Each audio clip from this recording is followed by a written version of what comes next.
తెలంగాణ రాష్ట్ర రాజకీయాలు నిజంగా రోజు రోజుకి హీట్ ఎక్కుతూ ఉంది. సో వీటన్నిటిపైన ఒక క్లియర్గా కొంత ఇన్ఫర్మేషన్ అడిగే ప్రయత్నం చేద్దాం. ఈరోజు మనము హైదరాబాద్లో ఉన్నటువంటి శాసనసభ ఎదుర్కొన్నటువంటి గన్ పార్క్కి రావడం జరిగింది. మనతోని వరంగల్ ఎక్స్ ఎంపీ రవీందర్ నాయక్ గారు మనతో ఉన్నారు. వీరి నుంచి కొంత లేటెస్ట్ ఇన్ఫర్మేషన్ అడుగుదాం. నమస్తే సార్, బాగున్నారా? నమస్తే. Fine sir, fine sir, good sir. Sir, Telangana రాష్ట్ర రాజకీయాల్లో నిజంగా రోజు రోజుకి హీట్ ఎక్కుతూ ఉంది.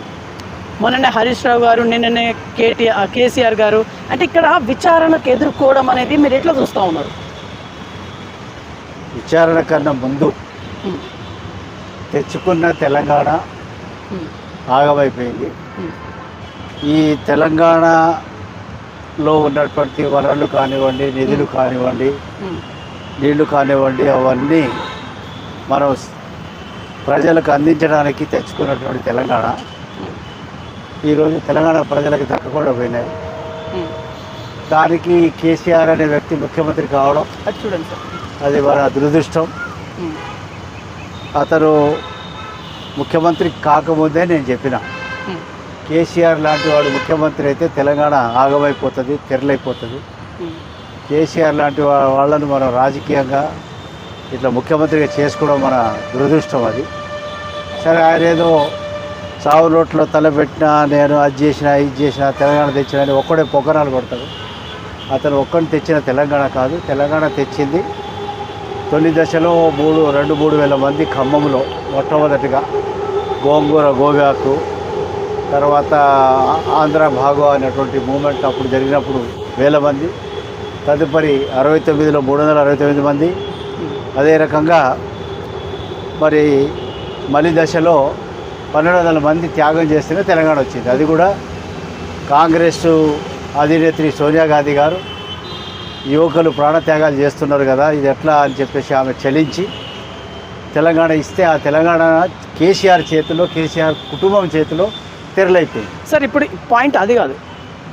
హరీష్ రావు గారు, కేసీఆర్ గారు విచారణ ఎదుర్కొంటూ ఉన్నారు. కాళేశ్వరంలో జరిగినటువంటి ఒక పెద్ద కుంభకోణంగా చిత్రీకరిస్తున్నట్టుగా వారు వాదిస్తూ ఉన్నారు.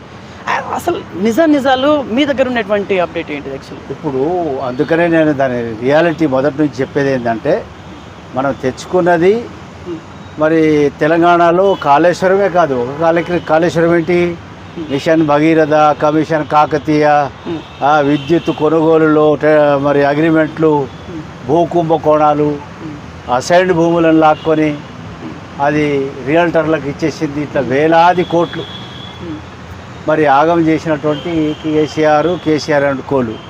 ఈరోజు మనకు తెలుసు, ఆ ఇరిగేషన్ శాఖలో పనిచేసే ఈఈలే 1000 కోట్లు 100 కోట్లు దొబ్బిను. ఈరోజు కూడా ఒకళ్ళని పట్టుకున్నారు. అంటే కేసీఆర్ ఎన్ని లక్షల కోట్లు మిగి ఉంటాడు. ఎందుకు నేను లక్షల కోట్లు అంటున్నానంటే, కేవలం కాళేశ్వరమే కాదు, అవినీతి జరిగింది. కేసీఆర్ టైంలో 10 సంవత్సరాలు అసెంబ్లీ అప్రూవ్ చేసింది 18 లక్షల కోట్లు అసెంబ్లీ అప్రూవ్ చేసింది. అప్పులు తెచ్చింది 7 లక్షల కోట్లు. అంటే 25 లక్షల కోట్ల నిధులు పేదలకు అందవలసింది హాస్టళ్ళు సక్కు చేయడానికి, ఫీ రీఎంబర్స్మెంట్ చేయడానికి, మరి ఆడపిల్లల హాస్టళ్లకు మరి వాళ్లకు బాత్రూములు, లాట్రిన్స్ కట్టించడానికి, మధ్యాహ్న భోజనం ఇవ్వడానికి, ఫీ రీఎంబర్స్మెంట్ లాంటి వాటిని చేయడానికి, సరైనటువంటి ఆరోగ్య వసతులు కల్పించడానికి మరి చెందవలసినటువంటి డబ్బు కేసీఆర్ దుర్వినియోగం చేయడం వల్ల ఈరోజు మరి ఎంక్వైరీలు జరుగుతున్నాయి. మరి ఎంక్వైరీలు జరుగుతుంటే దీంట్లో ఆ ఎంక్వైరీలు కూడా ఫేస్ చేయకుండా దాన్ని తప్పుకోవడానికి ఆయన ఎన్నో కుయత్నాలు చేస్తున్నారు. కానీ తప్పకుండా తెలంగాణ ప్రజల సొమ్మది, ప్రజాధనం అది, స్టేట్ ఎక్స్చెక్కర్, తప్పకుండా కేసీఆర్కు శిక్ష పడుతుందనేదే ప్రతి ఒక్కరు అనుకుంటున్నారు. పడుతుంది సార్. ఇక్కడ శిక్ష పడుతుందా లేదా తర్వాత, కాకపోతే ఇప్పుడు పెద్ద ఎత్తున హడావిడి జరుగుతూ ఉంది. ఏదో జరుగుతుంది.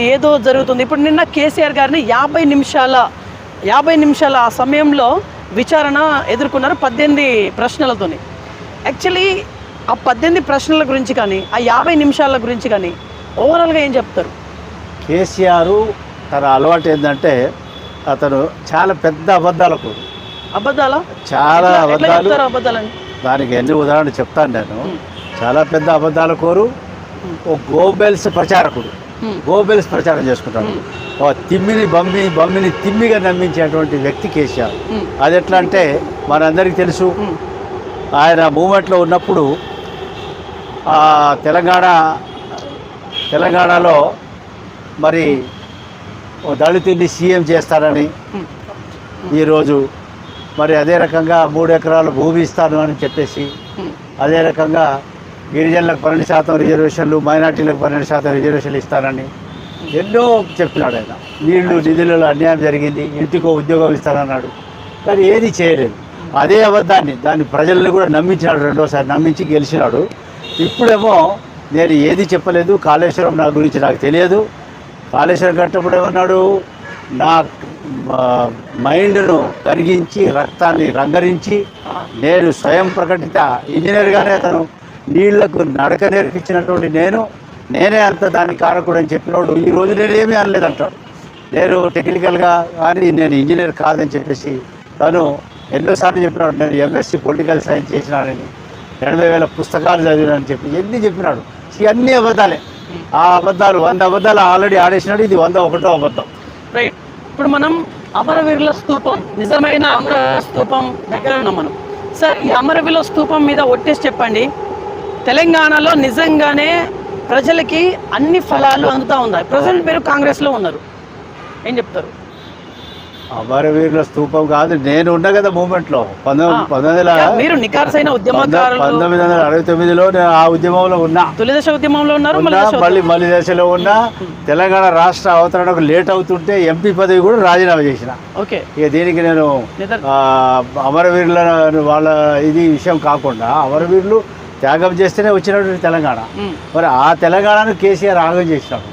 ఇది పచ్చి నిజం, దీంట్లో ఎవరు దీన్ని కాదలేరు. కానీ తను ఏంటిదంటే ఎవరు దీనికి మరి దాంట్లో మూమెంట్లో లేరు, నేనే ఉన్నా, నేనే చావనోట్లో తలబెట్టి నేనే తెచ్చిననే ఒక అహంకారంతో గర్వంతో మా లాంటి వాళ్ళని ఎంతోమందిని, చాలామంది వీకర్ సెక్షన్ లీడర్స్ కానీ లేక మూమెంట్లో యాక్టివ్గా పాల్గొన్నటువంటి చాలామంది లీడర్స్ను అందరినీ ఆగం చేసుకుంటూ ఈరోజు మళ్ళీ తిరిగి కమిషన్ ముందు కూడా పచ్చి అబద్ధాలు తను మాట్లాడుతున్నాడు.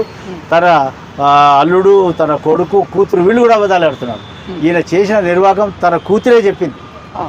కేసీఆర్ కూతురే, నువ్వు ఉన్నప్పుడు సామాజిక న్యాయం జరగలేదు డాడీ, అదేవిధంగా బీసీలకు 42% ఇవ్వడానికి కూడా నువ్వు ఉన్న 33%ని 21% చేసినావు డాడీ అని చెప్పేసి ఆమె చెప్పింది. తర్వాత కాళేశ్వరంలో కేవలం మరి 10% వర్క్ మీదనే ఎంక్వైరీ అవుతుంది, మిగతా 90% మీద ఎందుకు చేయలేదని చెప్పి కూతురే అడిగింది. ఆ కూతురుకి జవాబు చెప్పుంటే ఆ కూతురు కలవడానికి కూడా నిరాకరిస్తున్నాడు. అంటే నిజం ఏదైనా అడిగితే అతను ఎవరికి చెప్పడు, అది అబద్ధాలు ఆడేటువంటి తత్వం కేసీఆర్. కవిత గారి లెటర్ బహిర్గతం కావడం వెనకాల ఎలాంటి శక్తులు దాగున్నాయి అనుకుంటున్నారు? ఏమి శక్తి లేదు, పాడలేదు, ఇదంతా క్రియేటెడ్ బై కేసీఆర్. ఇది కేసీఆర్ క్రియేట్ చేసినండి. ఎట్లా చెప్తారు? KCR direction, KCR action, screen play అన్ని కేసీఆర్. ఎందుకంటే తన మీద ఎంక్వైరీలు అవుతున్నాయి, రేపు లోపల పోయే పరిస్థితి వస్తుంది. సో దాన్ని డీవియేట్ చేయడానికి, దాన్ని డైవర్ట్ చేయడానికి, ప్రజల యొక్క మూవ్మెంట్ డైవర్ట్ చేయడానికి తన కూతురుతో ఈ పని చేయమన్నాడు. ఆయన 4 డిపార్ట్మెంట్లు క్రియేట్ చేసినాడు. అప్పుడేమో వసూళ్ళ డిపార్ట్మెంట్లు, అల్లుడు ఒక దిక్కు ఒక డిపార్ట్మెంటు, తర్వాత కూతురు ఒక డిపార్ట్మెంటు, కొడుకు ఒక డిపార్ట్మెంట్, తను ఒక డిపార్ట్మెంటు డ్యూటీ చేసినాడు. ఇప్పుడేమో 4 విధాలుగా, ఒకళ్ళేమో నువ్వు ఈ విధంగా లెటర్ రాయమని చెప్పేసి కూతురు, అదేవిధంగా అల్లుడేమో ఏమి జరగలే అంతా ఓకే అయింది, సబ్ కమిటీలో డెసిషన్ తీసుకున్నాం, క్యాబినెట్ డెసిషన్ తీసుకున్నామని అన్నీ అవ్వద్దాం.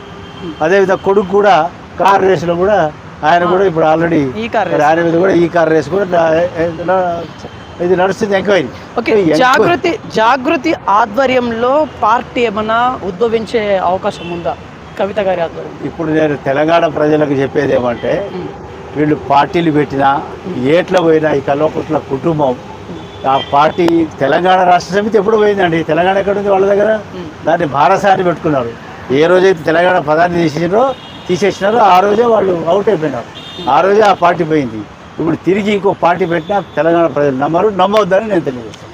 ఓకే, కవిత గారి ఆరోపణ ఏదైతే ఉందో ఖచ్చితంగా అంటే బీఆర్ఎస్ని బీజేపీలోకి అంటే టర్న్ చెయ్యొద్దు అనేది ఆమె ఖండించింది. ఇది నిజమేనా? దీన్ని నమ్మొచ్చా?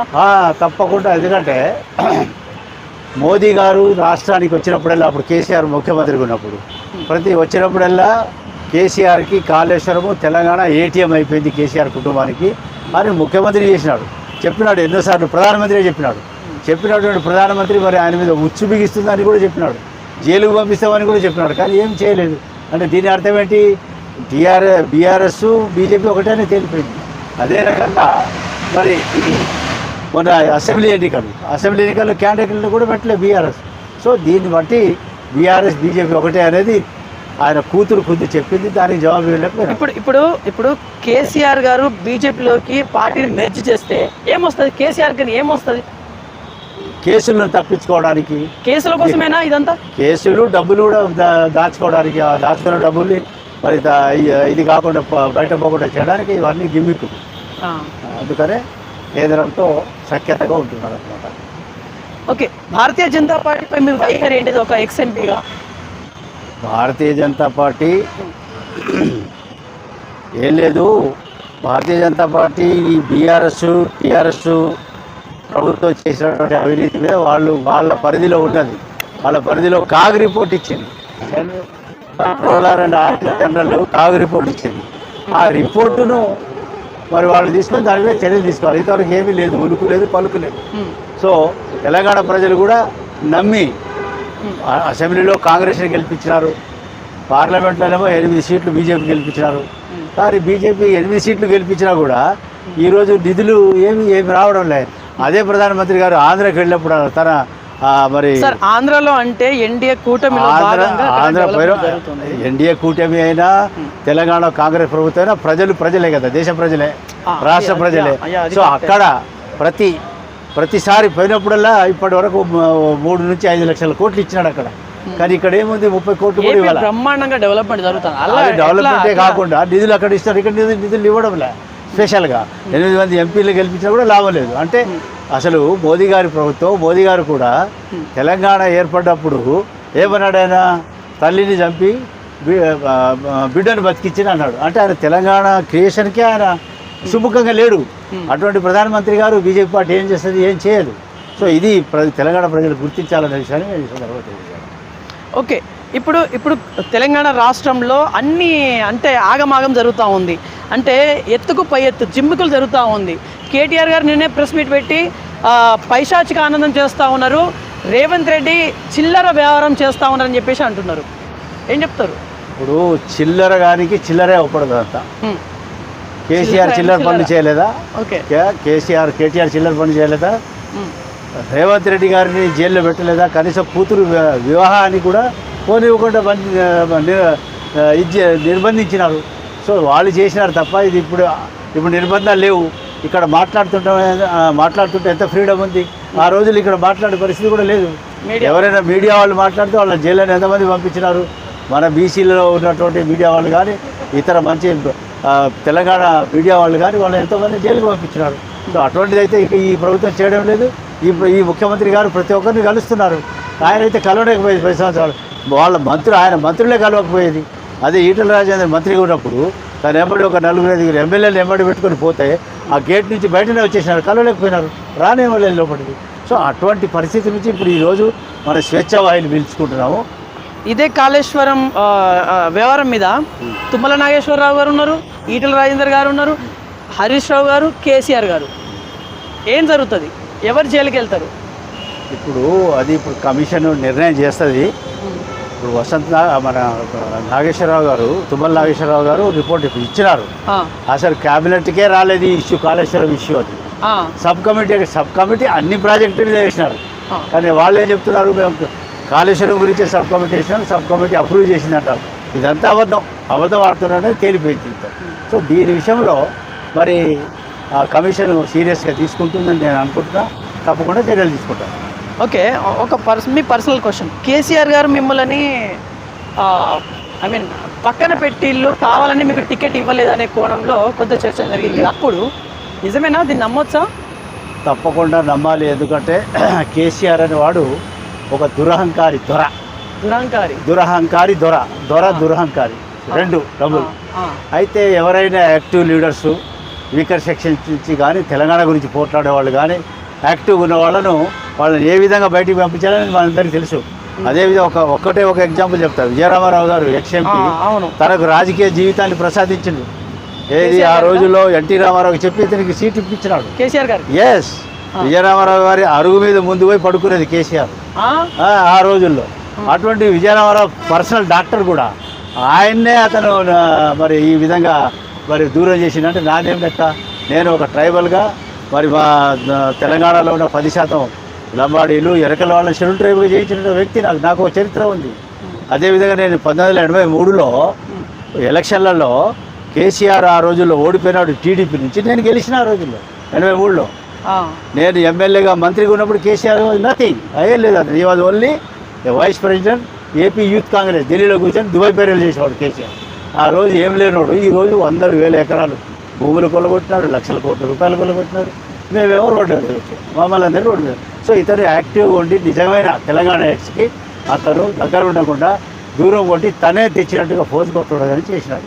దానికి బెస్ట్ ఉదాహరణ శ్రీకాంతాచారి గారు మల్లిదేశ ఉద్యమంలో మూమెంట్ ముందు తీసుకెళ్ళింది శ్రీకాంతాచారి. అవును. శ్రీకాంతాచారి ఇంత త్యాగం చేస్తే కనీసం ఆయన తల్లికి గౌరవం ఇవ్వలేదు. కానీ కూతురు ఎంపీగా ఓడిపోగానే ఇమీడియట్గా ఎమ్మెల్సీకి ఇచ్చినాడు. అంటే దీన్ని బట్టి ఏమంటుంది అంటే ఇది తెలంగాణ తన జాగిరని, తెలంగాణలో ఉన్నటువంటి సొమ్ము భూములన్నీ తనకు సంబంధించిన తన జాగిరని అనుకొని ఇష్టారీతిగా రాజ్యాన్ని వెళ్ళాడు. అందుకే ఈ గతి పట్టింది. కేసీఆర్ గారి పతనానికి కారణం ఉద్యమకారులేనా? ఓడిపోవడానికి కారణం ఉద్యమకారులేనా? తెలంగాణ ప్రజలు ఎన్ని ఆశలతో తెచ్చుకున్నారు తెలంగాణ, ఆ ఆశలన్నీ అడియాశ చేసినాడు కేసీఆర్. నీళ్లు నిధులు నియామకం అన్నిట్లో మోసమే. దళితుడు ముఖ్యమంత్రి, దళితుడు ఒకరిని డిప్యూటీ సీఎం చేసి నిర్దాక్షిణ్యంగా కారణం కూడా బయటకు పంపించాడు రాజే డిప్యూటీ సీఎంగా. తదుపరి శ్రీహరిని చేసినాడు, ఆయన్ని కూడా అట్లా ఆగం పట్టించినాడు.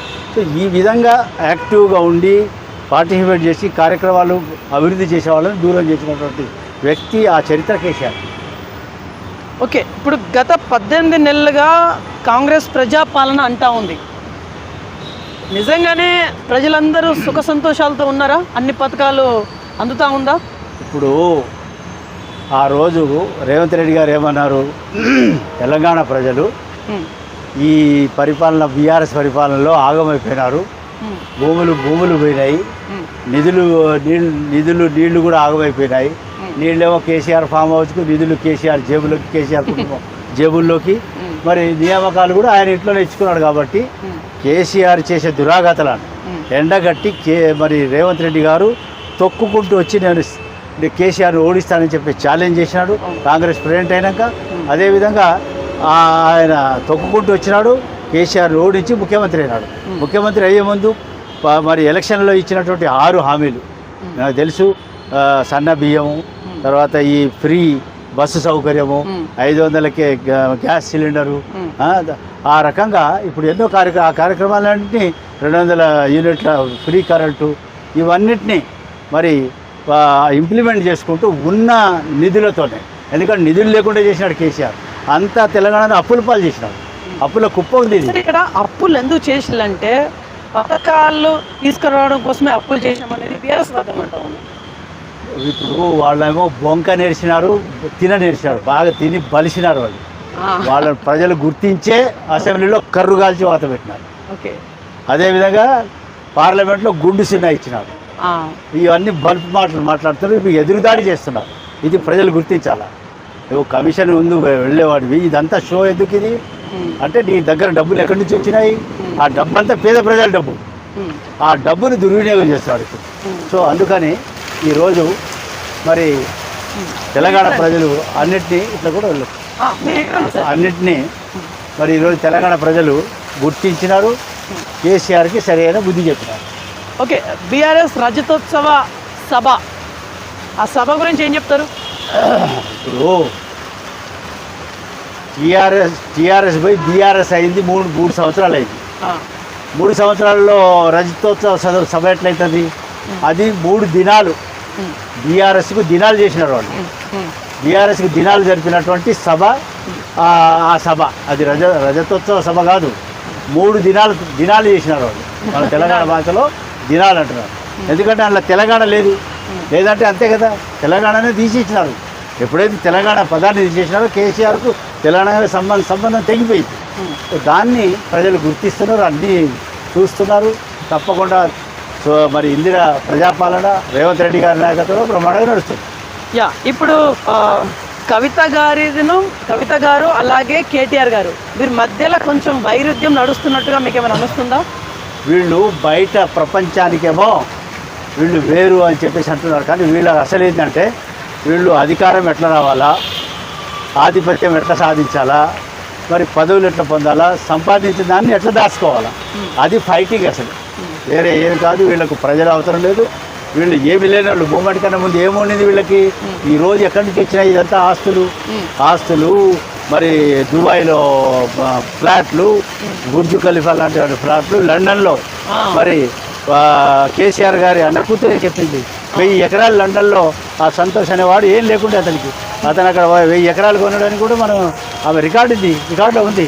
ఆయన అన్న కూతురే చెప్పింది రమ్యారావు గారు.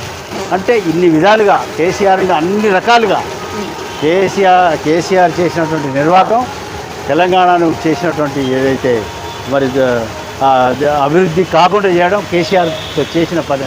కేసీఆర్ గారి హయాంలో అంటే 10 సంవత్సరాల్లో ఏ వర్గం బాగా లాభపడ్డది అనుకుంటారు మీరు? ఏ వర్గం బాగుపడలే. కేసీఆర్ వర్గం 1% వాళ్ళు కూడా అందరు అందులో కొద్దిమందే. కేసీఆర్ వర్గం కూడా వాళ్ళు కొద్దిమంది, వాళ్ళు ఉన్నదే 0.5% కూడా లేరు. 0.5%కి మరి ఏదైనా చేసి ఉంటాడు. తర్వాత ఈయన 100 బాగలేదు. ఈయన సై అంటే తానా అంటే తందానా అనే వాళ్ళకు వాళ్ళు ఏదో, ఈయనేమో లక్షల కోట్లు సంపాదించినాడు, ఈయన మంత్రులేమో 1000 కోట్లు సంపాదించినారు, ఈయన ఎమ్మెల్యేలేమో 100 కోట్లు సంపాదించినారు. ఇది చరిత్ర, ఇది మనందరికీ తెలుసు. ఈ 10 సంవత్సరాలు బీఆర్ఎస్లో ఉన్న ఎమ్మెల్యేలు ఈరోజు వాళ్ళ పరిస్థితి చూడండి, ఎన్ని 100 కోట్లు సంపాదించిన వాళ్ళు. అదే సందర్భంలో మంత్రులు ఉన్నవాళ్ళు ఎంతమంది 1000 కోట్లు సంపాదించినారు. కేసీఆర్ లక్షల కోట్లు సంపాదించారు. ఈ విధంగా కేసీఆర్ ప్రతి డిపార్ట్మెంట్ని ఏదో అభివృద్ధి చేస్తున్నారని ఆ డిపార్ట్మెంట్ పేరుతో కార్పొరేషన్ చేసి ఆ కార్పొరేషన్ పేరుతో లోన్లు అధిక వడ్డీ మీద 10%, 11%. ఈరోజు మనకు వచ్చే ఇన్కమ్ 18,000 కోట్లు. అందులో 6,500 కోట్లు ఈఎంఐ కట్టవలసి వస్తుంది. ఇది కేసీఆర్ పుణ్యం. ఏమనంటే మేము అభివృద్ధికి తెచ్చిన అభివృద్ధి ఎక్కడ చూపించు, నువ్వు కట్టిన కాళేశ్వరమో కూలిపాయ, తర్వాత ఇంకా నువ్వు అభివృద్ధి ఎక్కడ జరిగింది? ఇదంతా కేవలం డైవర్ట్ చేసి ఆ డబ్బుతో నాటకాలు ఆడుతున్నారు. దీని మీద సీరియస్గా ప్రతి తెలంగాణ బిడ్డ ఆలోచిస్తున్నాడు, గుర్తిస్తాడు. ఇక ముందు కూడా దీనికి సరైన జవాబు చెప్తారు. స్థానిక సంస్థల ఎలక్షన్ నడుమ ఇక్కడ బీఆర్ఎస్ ఎక్కువ శాతానికి సీట్లు సాధిస్తుంది అని చెప్పేసి ఎర్రబెల్లి దయాకర్ గారు ఒక స్టేట్మెంట్ ఇచ్చారు. దీన్ని మీరు ఎట్లా చూస్తున్నారు? ఎర్రబెల్లి దయాకర్ రావు కేసీఆర్ తిట్టినండి తిట్లు ఎవరు తిట్లే, ఇది మనందరికీ తెలుసు. ఎట్లా కేసీఆర్ ఎర్రబెల్లి ఏమన్నాడు? నువ్వు నిజంగా నీ అమ్మ అయ్యకు పుట్టుంటే నువ్వు మరి ఈ విధంగా ప్రజల్ని ఈ విధంగా నువ్వు ఆగం చేయవు, నేను నీ పార్టీలో చేరతానని కూడా ఇట్లా చెప్పినాడు ఆయన. ఇది రికార్డెడ్ ఎవిడెన్స్. దయాకర్ను ఒక అమ్మాయి 20 ఏళ్ళ అమ్మాయి 26 ఏళ్ళ అమ్మాయి చిత్తుగా ఓడించింది. నీ సిగ్గుగా మాట్లాడుతున్నాడు, సిగ్గులో కూడా మాట్లాడుతున్నాడు. ఇది దయాకర్ రావు. సో దయాకర్ని పెద్దగా ఆయన పెద్ద లీడర్ కాదు, అతనికి కౌంట్ చేయాల్సిన అవసరం లేదు. గెలిచిన అనుభవము ఆయనకు ట్రాక్ రికార్డు, ఎమ్మెల్యే ట్రాక్ లేదు, రికార్డు లేదు. డబ్బుతో మేనేజ్ చేసి ఎక్స్ప్లైట్ చేసిన తప్ప అతను పెద్ద చేసింది ఏం లేదు. అక్కడ అభివృద్ధి కూడా ఏం లేదు. అది అందరికీ తెలుసు, ఈరోజు చూస్తే తెలుస్తుంది. తెలంగాణలో 10 సంవత్సరాల్లో జరగండి అంటే కేసీఆర్ గారి హయాంలో జరిగింది, ఇప్పుడు రేవంత్ రెడ్డి గారి హయాంలో ఏం జరిగింది? డెఫినెట్గా ఈరోజు ఉద్యోగ నియామకాలు క్యాలెండర్ ప్రకటించినారు. దాదాపుగా 70,000 ఉద్యోగాలు ఇచ్చారు ఒక 12 నెలల్లోనే. ఆ రకంగా ఈరోజు పాఠశాలలన్నీ కమిషన్ వేసి దాని మీద వాటికి సరి చేస్తున్నారు. మరి ఆ విధంగా అభివృద్ధి దిశలో నడుస్తున్నాం. ఎందుకంటే ఉన్న నిధులు మనకు ఏదైతే ఉందో ఆ నిధులలోనే ఈరోజు నడిపిస్తున్నాం. సో దీన్ని అభివృద్ధి చేయడం లేదనేది అది శుద్ధ తప్పు. అది కేవలం వాళ్ళు తప్పించుకోవడానికి బీఆర్ఎస్ చేసేటువంటి తతంగం తప్ప వేరే కాదనే విషయం ఈ సందర్భంగా తెలియజేస్తుంది. ఓకే, ఇప్పుడు ఎక్కువ శాతంగా మీరు సర్పంచ్లు, జెడ్పీటీసీలు, ఎంపీపీలు మీరే ఎక్కువ కైవసం చేసుకుంటారా? డెఫినెట్గా ప్రభుత్వం చేసే కార్యక్రమాలు ప్రజలు చూస్తున్నారు, యువకులు చూస్తున్నారు. ఈరోజు మహిళలు చాలా సంతోషంగా ఉన్నారు. సో మహిళలు చేసేటువంటి వాళ్ళ సపోర్ట్ ఉంటుంది, యువకుల సపోర్ట్ ఉంటుంది. సో రేవంత్ రెడ్డి గారి యొక్క యాక్టివ్గా ఎనర్జెటిక్ లీడర్గా ఆయన ఎవరు చేయనాడు. తప్పకుండా రేవంత్ రెడ్డి గారు ఉన్నంత వరకు కాంగ్రెస్ పార్టీ ఇక్కడ డెఫినెట్గా ఆయన ముఖ్యమంత్రికి ఉన్నంత వరకు మంచి కార్యక్రమాలు జరుగుతాయి. ఇక ముందు కూడా ఇందిరా కాంగ్రెస్ పాలన జరుగుతుంది. ఓకే సార్, మంత్రివర్గ విస్తరణలో ఎవరికి కరెక్ట్గా న్యాయం అయితే అందుకు జరిగింది అంటున్నారు, మరి అన్యాయం ఏ కులానికైనా జరిగిందా? అందరికి జరిగింది కదా, మొన్న ముగ్గురికి ఇచ్చినారు, అవును. దాంతో బ్యాలెన్స్ అయింది. ఇంకా తగ్గింది కూడా బ్యాలెన్స్ చేస్తారు, అదే పెద్ద విషయం కాదు. చాలా చక్కగా చేసినారు, దాంట్లో ఏం ప్రాబ్లం లేదు. అది కావాలని వీళ్ళు చేసే దుష్ప్రచారం తప్ప వేరే కాదు. ఓకే, ప్రజెంట్ మీరు ఎక్స్ఎంపీగా ఉన్నారు, కాంగ్రెస్ పార్టీలో ఉన్నారు, యాక్టివ్గా ఉన్నారు. ఓకే, బట్ మీకు ఏమైనా హోదా ఉందా? హోదా నా ఎక్స్పీరియన్సే నా హోదా. 55 ఏళ్ళు నేను ఇక రాజకీయాల్లో ఉన్నా. 55 ఇయర్స్. 1970లో స్టూడెంట్గా నా రాజకీయ జీవితాన్ని ప్రారంభించి స్టూడెంట్గానే నేను ఒక పెద్ద సామాజిక వర్గం, ఈరోజు అత్యధిక జనాభా కలిగిన సామాజిక వర్గమే లంబాడి సామాజిక వర్గం. రాష్ట్రంలో ఇంత జనాభా ఉన్న సామాజిక వేరే లేదు. అన్ని సామాజిక వర్గాల్లో కులాలు ఉపకులాలు ఉంటాయి, లంబాడీలలో ఉపకులం లేదు. లంబాడి జాతినే ఈరోజు 10%. ఈరోజు 10% జనాభా కలిగిన జాతికి ఆ రోజు 20 సంవత్సరాలు అన్యాయం జరిగితే ఇందిరాగాంధీ గారికి తెలియజేసి వారు దయతో ఆ రోజు బ్రహ్మానంద రెడ్డి గారు, జయపాల్ రెడ్డి గారు వారి సహకారంతో షెడ్యూల్ ట్రైబ్ గుర్తింపు చేయించిన తెలంగాణ రాష్ట్రానికి ఎటువంటి బిల్లు ఇంట్రొడ్యూస్ చేసినారో పార్లమెంట్లో, అటువంటి బిల్లే ఈ లంబాడి ఎరకల సుగాలిలను బంజారాలను ఎస్టీలుగా చేయడానికి ఆ రోజే 108 ఆఫ్ 1976 పార్లమెంట్ అమెండ్మెంట్ ఆర్డర్ ఆ రోజు చేయించారు. స్టూడెంట్గా నేనే 1976లో నా నాయకత్వంలో జరిగింది అది. సో అది నా చరిత్ర, ట్రాక్ రికార్డ్. అదేవిధంగా నన్ను మరి ఈ తెలంగాణ మూవ్మెంట్లో నేను ఎంపీగా గెలిచిన తర్వాత, జనరల్ సీట్లో నేను ఎంపీ గెలిచిన తర్వాత రాజీనామా చేసేది ఏది జాప్యం అవుతుంటే, తెలంగాణ రాష్ట్ర ఏర్పాటు జాప్యం అవుతుంటే నిరసనగా ఎంపీ పదవికి రాజీనామా చేయడానికి ఫస్ట్ సంతకం నేను పెట్టిన. ఆ ఎన్నికల్లో నాకు ఉన్నటువంటి భూమి కూడా అమ్ముకున్నా ఇక్కడ హైదరాబాద్లో, ఎమ్మెల్యే కాలనీలో ఉన్న భూమి, సాగర్ సొసైటీలో ఉన్న భూమి, మరి అదేవిధంగా బ్యాంకులో పెట్టిన ఇక్కడ పికెట్లో ఉండే నాకు భూమి, బ్యాంకులో పెట్టి మేము రోడ్డు మీద వచ్చినాము. కేసీఆర్ ఏమో దోసుకుంటూ ఈరోజు లక్షల కోట్లు సంపాదించి తమాషాలు చేస్తున్నారు. సో ఇది తెలంగాణ మరి ఉద్యమకారులు ఎవరైతే ఉన్నారో అన్నీ గమనిస్తున్నారు, ప్రజలు గమనిస్తున్నారు ఈ విషయాన్ని తెలియదు. ఓకే సార్, ఇప్పుడు ఉద్యమకారులకి ఇప్పటికైనా సరే న్యాయం జరిగిందా? డెఫినెట్లీ జరుగుతుంది. ఇక మొన్న 10 మందికి మరి వాళ్ళు సన్మానం చేసి సత్కరించి వాళ్ళకు కూడా మరి ప్రభుత్వం, రేవంత్ రెడ్డి గారు ప్రభుత్వం సన్మానించింది, ఇస్తారు, ఇంకా కూడా ఇస్తున్నారు అందరికి. ఓకే, మీ మైండ్లో ఏం రన్ అవుతా ఉంది? ప్రజల సంక్షేమం కోసం చేస్తే ఇలా చేస్తే బాగుంటుంది, ఇలా చేస్తే బాగుంటుంది, ఆ పాయింట్ ఆఫ్ వ్యూలో మీ మైండ్లో ఇప్పుడు, ఎందుకంటే 50 సంవత్సరాల సుదీర్ఘ ప్రయాణం. ఈ ప్రభుత్వం రేవంత్ రెడ్డి గారి నాయకత్వంలో వారి టీము వారు కలిసికట్టుగా తీసుకున్నటువంటి కార్యక్రమాలు చాలా బాగా చేస్తున్నారు. ఇవి ఇంకా ముందుకు నడిపించాలి. దానికి కావలసినటువంటి రీసోర్స్ క్రియేట్ చేయాల్సి ఉంది. దాన్ని డిస్టర్బ్ చేయడానికి బీఆర్ఎస్ కేసీఆర్ అనుకోళ్ళు ఈ గోబెల్స్ ప్రచారం చేస్తున్నారు. దీన్ని అరికట్టి వీళ్ళు మింగిన డబ్బుల్ని కక్కించాలి, అది ముందు చేయాలి. సో అది చేయవలసినటువంటి అవసరం ఉంది. తప్పకుండా అది మా రేవంత్ రెడ్డి గారి ప్రభుత్వం చేస్తుందనే విషయాన్ని కూడా నాకు నమ్మకం ఉంది. బీఆర్ఎస్ ఎమ్మెల్యేలు ఎవరైనా సరే మీ పార్టీలో వచ్చే అవకాశం ఉందా? అది మనం చూసినాం కదా, మరి అందరికి తెలిసిన విషయం. మనంతా అది నడుస్తూనే ఉంది, తప్పకుండా వస్తారు. ఎక్కడ పోతారు?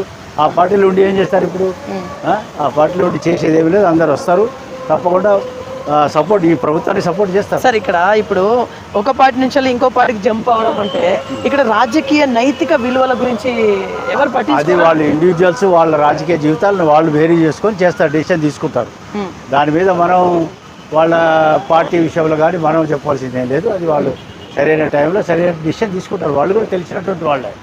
ఆ ఎమ్మెల్యేలు కూడా తెలంగాణ గురించి తెలుసు, తెలంగాణలో ఏం చేయాలనేది వారికి తెలుసు కాబట్టి వారిని సరైన నిర్ణయం తీసుకుంటారు. ఓకే, సో ఇప్పుడు ప్రజెంట్ సుఖ సంతోషాలతో ఉన్నారు అంటున్నారా మీరు? సుఖ సంతోషాలు దానికి ఒక పారామీటర్ ఉంటుందా? ప్రభుత్వం చేసేటువంటి ఒక కార్యక్రమాలు అన్ని వర్గాలలో హ్యాపీగా ఉన్నారా? తప్పకుండా, definitely they are very happy. ఇది కేవలం ఈ బీఆర్ఎస్ వాళ్ళు ఈ కొంతమంది సోషల్ మీడియా ఏదైతుందో వాళ్ళు చేసేటువంటి పద్ధతి తప్ప వేరే వాళ్ళు కాదనే విషయం కూడా నేను సందర్భంగా. ఓకే, సో ఇప్పుడు బీఆర్ఎస్ పార్టీలో కొంత లకలక అంటే కొంచెం అభద్రతా భావం ఏర్పడుతున్నట్టుగా మీకు అనిపిస్తుందా? ఎందుకంటే ఇక్కడ ఈడిల పేరు మీద విచారణ ఎదుర్కొంటున్నారు. ఇప్పుడు బీఆర్ఎస్ ప్రభుత్వానికి బీఆర్ఎస్ పార్టీకి మొరల్స్ లేవు, నైతికత లేదు. సార్ నైతికత లేకపోవడం వల్ల చేసినటువంటి అవినీతి వల్ల మరి సంపాదించినటువంటి భూములు కొల్లగొట్టడం వల్ల ఈరోజు దాని నుంచి తప్పించుకోవడానికి రేవంత్ రెడ్డి చేసే కార్యక్రమాలు, వారి ప్రభుత్వం చేసే కార్యక్రమాలని అడ్డుపడి వాటిని బ్లేమ్ చేసి ప్రజలలో కరెక్ట్ మెసేజ్ పోకుండా అడ్డుకునే ప్రయత్నం చేస్తున్నారు. సో ఇది కేవలం ప్రజలను మభ్యపెట్టి ప్రజలను డివైడ్ చేయడానికి చేస్తున్నారు తప్ప ఇప్పుడు జిందాబాదులు కొట్టేవాళ్ళు, కేసీఆర్ ఎంబడి మరి తానా అంటే తందానా అనేవాళ్ళు, వాళ్ళు కేవలం ఆ రోజుల్లో డబ్బు సంపాదించుకొని కేసీఆర్ బదిలీ చేసేవాళ్ళు. వాళ్ళు ఎట్లా చేస్తారు? ఎందుకంటే కేసీఆర్ దగ్గర డబ్బు ఉంది, ఆ డబ్బుతో ఇవన్నీ షోలు చేస్తున్నాడు. ఇదంతా ప్రజలు గమనిస్తున్నారు. ఓకే, ఫోన్ ట్యాపింగ్ అనేది ఇది నిజంగా ఒక పెద్ద ఇది చర్యని ఎవరు ఒప్పుకోవద్దు యాక్చువల్లీ చెప్పాలంటే.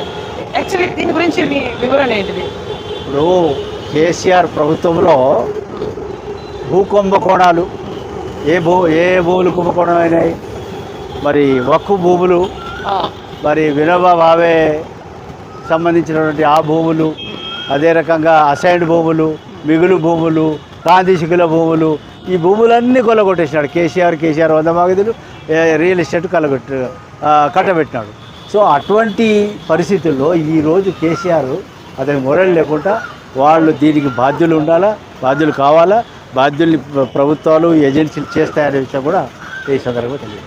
ఓకే, యాక్చువల్లీ ఫోన్ ట్యాపింగ్ అనేది పెద్ద పథకం ప్రకారం చేసినలా అయితే ఫోన్ ట్యాపింగు ఒకటి, అదేవిధంగా ఆర్థిక నేరగాడు కేసీఆర్ ఈజ్ ఏ నేరగాడు. ఎందుకంటే ఆర్థిక నేరగాడు, అది ప్రూవ్ అవుతుంది. అయితే ఆర్థిక నేరం అనేది మనకు తెలుసు. పేదవాడు బ్యాంకులో మామూలుగా లోన్ తీసుకుంటే అతను తీసుకెళ్ళి లోపటేస్తున్నారు, కేసులు పెడుతున్నారు. మరి ఈయన లక్షల కోట్లు సంపాదించి మనకు తెలుసు కదా. ఈయన కింద ఈయన డిపార్ట్మెంట్లో పనిచేసిన వాళ్ళు ఈరోజు 100 కోట్లు పట్టుకుంటున్నారు కదా ఏసీబీలు. మరి కేసీఆర్ చేసినటువంటి ఆర్థిక నేరం ఏదైతుందో ఇది ఎవరు చెప్పినారు? కాగ్ రిపోర్ట్ చెప్పింది. లోకం కోడే కూర్చుంది. ప్రధానమంత్రి, గొప్ప పేరున్న ప్రధానమంత్రి చెప్పినాడు. అప్పుడేమన్నా మాట్లాడిండా కేసీఆర్? ప్రధానమంత్రిని ఎందుకు అడగలే? ఏం ప్రధానమంత్రి గారు, మీరు నాకు తెలంగాణ ఏటీఎం అయిందంటున్నారు, మీరు నాకు ఉరి బిగిస్తామంటున్నారు, మరి ఎందుకు అడగలే? ఇతను ఈ రోజు వరకు ప్రధానమంత్రికి జవాబు చెప్పలే. ఇక్కడ ఈ తమాషాలు చేస్తున్నారు. కాబట్టి ఇతన్ని ఆర్థిక నేరం కింద బుక్ చేయాలా, ఇతని మీద చర్యలు తీసుకోవాలా. తెలంగాణ ప్రజల సొమ్మును కక్కిస్తే తప్ప ఇతను గమ్మున ఉండలేడు. కాబట్టి ఇతని మీద జాగ్రత్త ఉండాలని నేను తెలియజేస్తాను. ఈ ఇయర్ ఎండింగ్ వరకు కేసీఆర్ గారు జైలుకి వెళ్తారా? ఇప్పుడు నేను ప్రెడిక్షన్ చేయడానికి నేనేమో సార్ 50 సంవత్సరాల సుదీర్ఘ రాజకీయ ప్రయాణం ఉంది మీకు అన్ని కొంచెం మీకు అవగాహన ఉంది. Law will take its own course. దీనికి చాలా మరి మనకు ఉదాహరణలు ఉన్నాయి, దాని ప్రకారం నడుస్తుంది. తప్పకుండా దీనికి రికార్డెడ్ ఎవిడెన్సెస్ ఉన్నాయి. ఇదంతా బయటపడినాక కమిషన్ ఏం చెప్తుందో చూద్దాం. దాని మీద ఒక్క పిల్లర్ కొంచెం అంటే క్రాకర్స్ వస్తేనే గింత హంగామా చేస్తున్నారు కాంగ్రెస్ వాళ్ళు. ఇది నిజంగా ఇది దురదృష్టకరం అని చెప్పేసి బీఆర్ఎస్ వాదిస్తా ఉంది. ఒక ఇల్లు కట్టినప్పుడు 10 పిల్లర్స్తో ఇల్లు కడతాము. అలా ఒక పిల్లర్ పోతే ఇల్లు ఉంటుందా? ఈ విధంగా ఇష్టం వచ్చి ధమాకులో కూడా మాట్లాడుతుంది. ధమాకు లేదు కేసీఆర్కి, ధమాకు ఉంది కానీ అతి తెలివి చూపిస్తున్నాడు. తెలంగాణ ప్రజల్ని, తెలంగాణ మూమెంట్ వాళ్ళని బేకూపులు అనుకుంటున్నాడు. ఒకటి ఈజ్ నెంబర్ 1 బేకూపు బాధ అవుతాడు చాలా. అసలు ఏ విధంగా అంటే తెలంగాణ ప్రజలను వంచినటువంటి న్యాయవంచకుడు కేసీఆర్. తెలంగాణ ప్రజలను వంచిస్తున్నాడు. This is the record. దానికి నేను ఎన్నోసార్లు ప్రూవ్ కూడా చెప్పినాను కూడా. కాబట్టి తెలంగాణ ప్రజలు జాగ్రత్త ఉండాలంటున్నాను. కేసీఆర్ గారితో మీరు పనిచేసలేదా? ఎట్లా మిమ్మల్ని పనిచేసినప్పుడల్లా మిమ్మల్ని మంచిగా చూసుకునేదా? కేసీఆర్ చూసుకునేది ఏమంటే మేము కూడా ఆయనకన్నా ఎక్స్పీరియన్స్లు.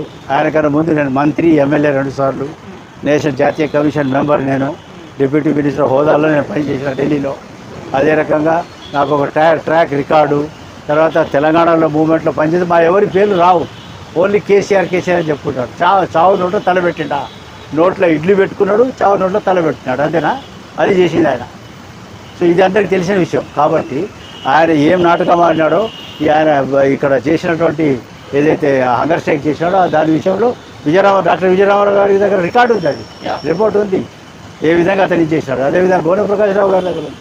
సో ఇది అందరికీ తెలిసిన విషయం. కాబట్టి కేసీఆర్ అన్నీ బొంకుతాడు. కేసీఆర్ని ఎవరు నమ్మొద్దు కాక నమ్మొద్దు.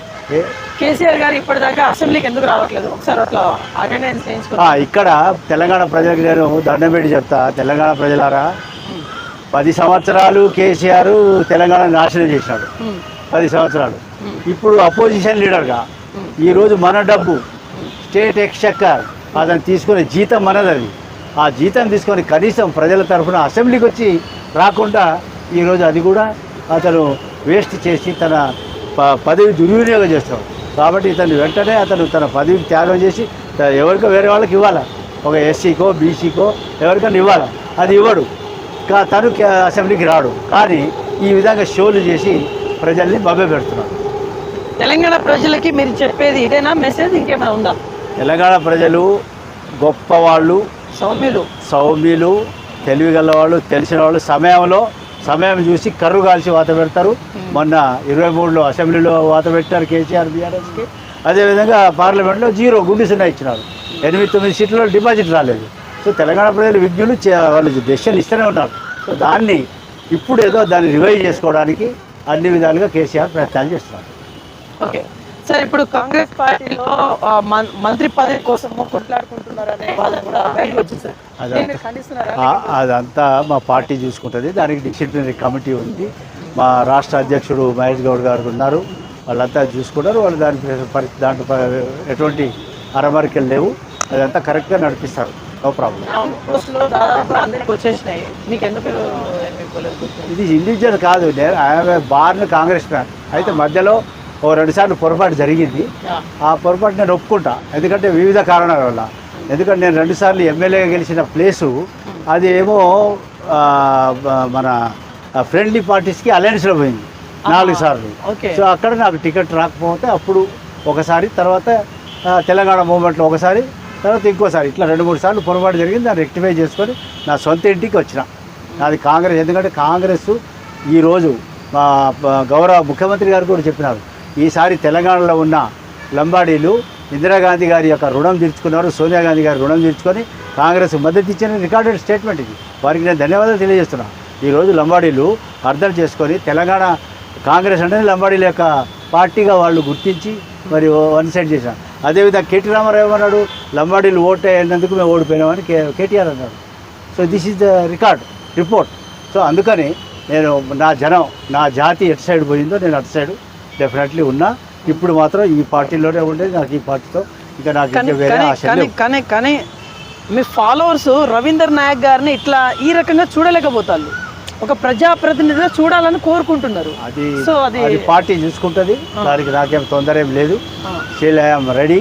ఇప్పుడు ఏముంటుంది? ఇప్పుడు మీకు ఇవ్వడానికి ఏమున్నది? ఇప్పుడు నాకేమీ అవసరం లేదు. పార్టీ నిర్ణయం అది. నేను ఏమి అడిగేది లేదు. నేను ఆల్రెడీ చేసిన దాదాపుగా అన్ని పదవులు చేసిన. ఇప్పుడే పెద్దగా మనం ఇప్పుడు జనము ఇందిరాగాంధీ పెట్టినటువంటి భిక్ష ఏదైతే ఉందో దానికి రుణం తీర్చుకోవాలా.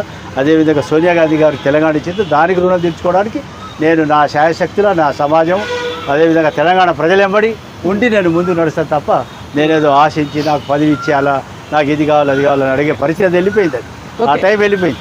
కొన్ని పేర్లు చెప్తా, మీరు సూటిగా చెప్పాలి. నరేంద్ర మోదీ,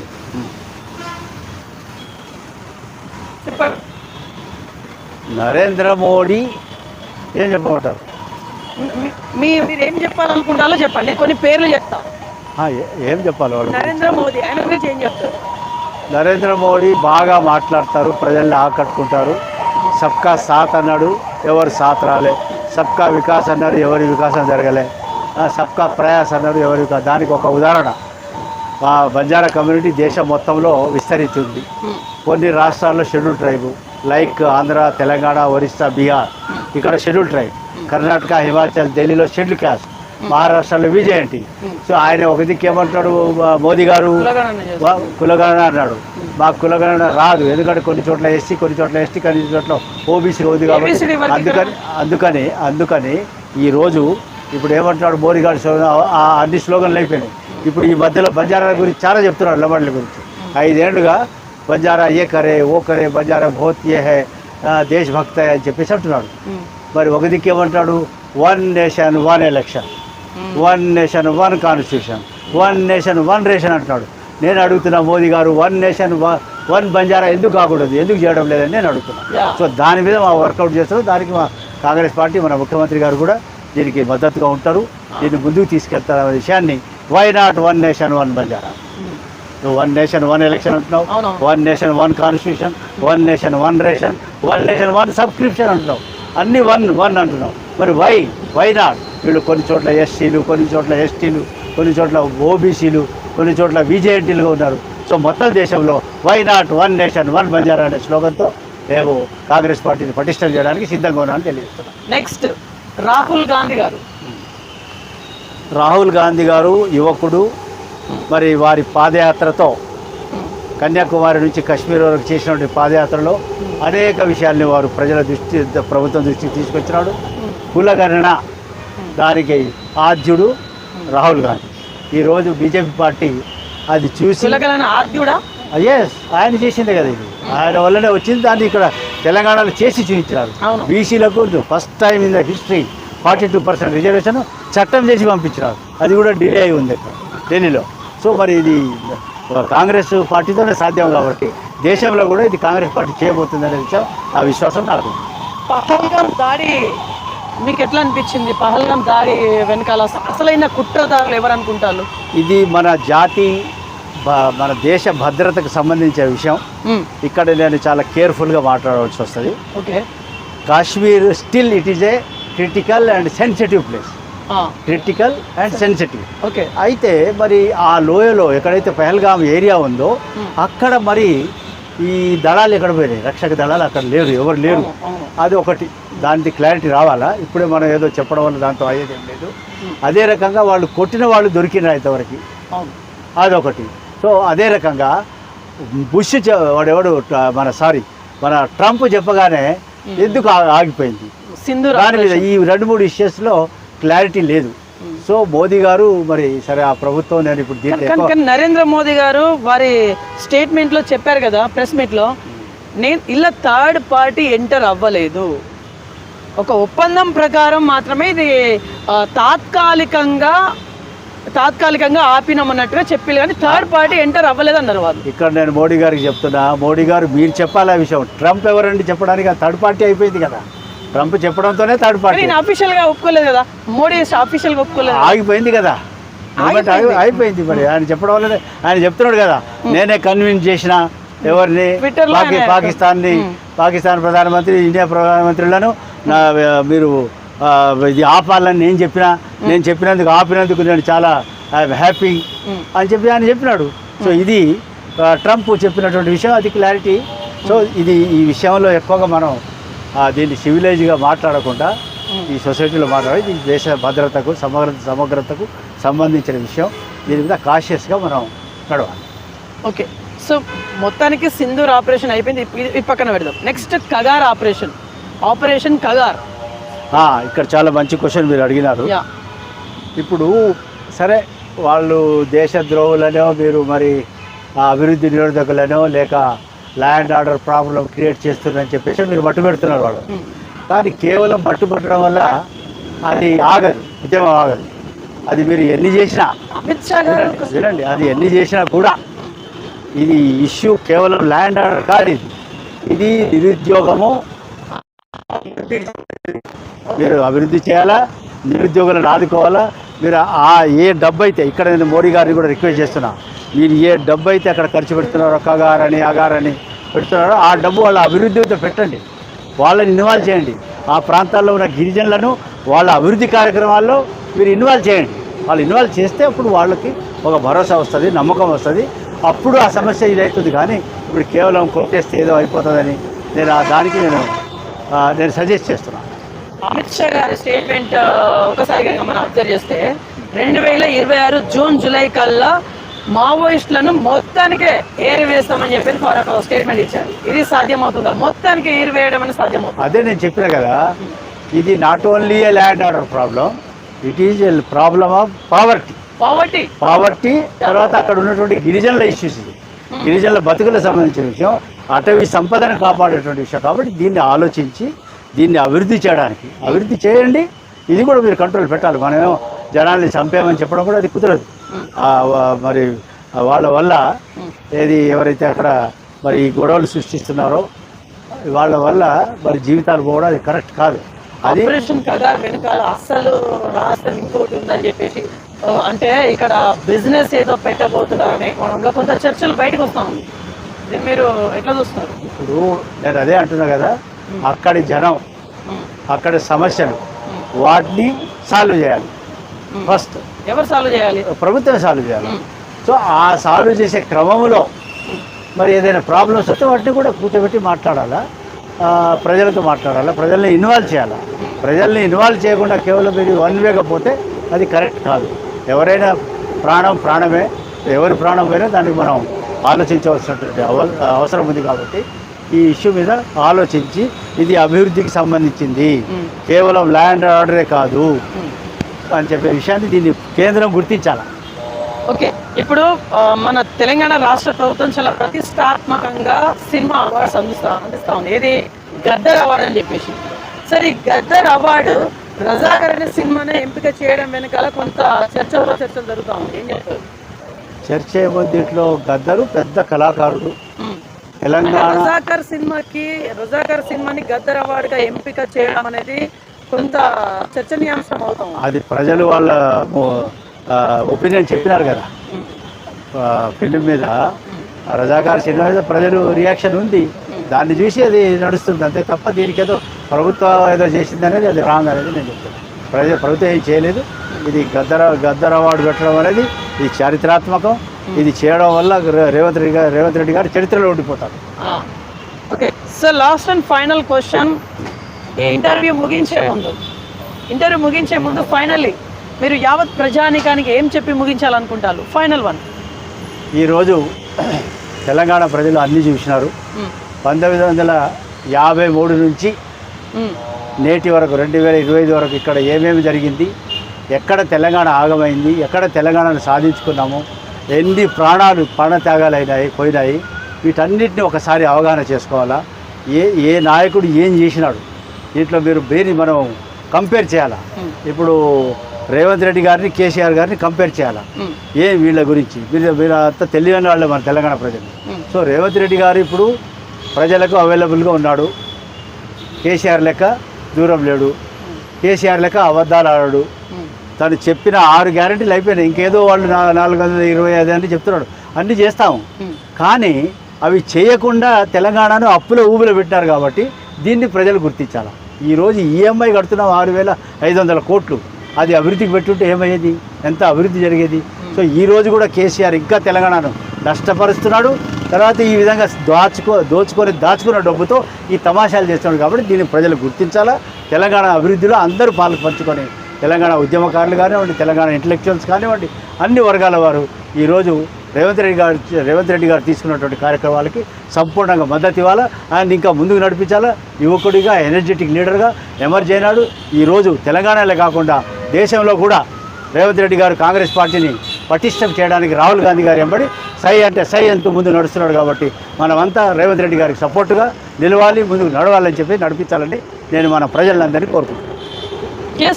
ఇది ఇవాల్టి ఇన్ఫర్మేషన్. చూస్తున్నాను BBR TV news. Until then బాబాయ్, టేక్ కేర్.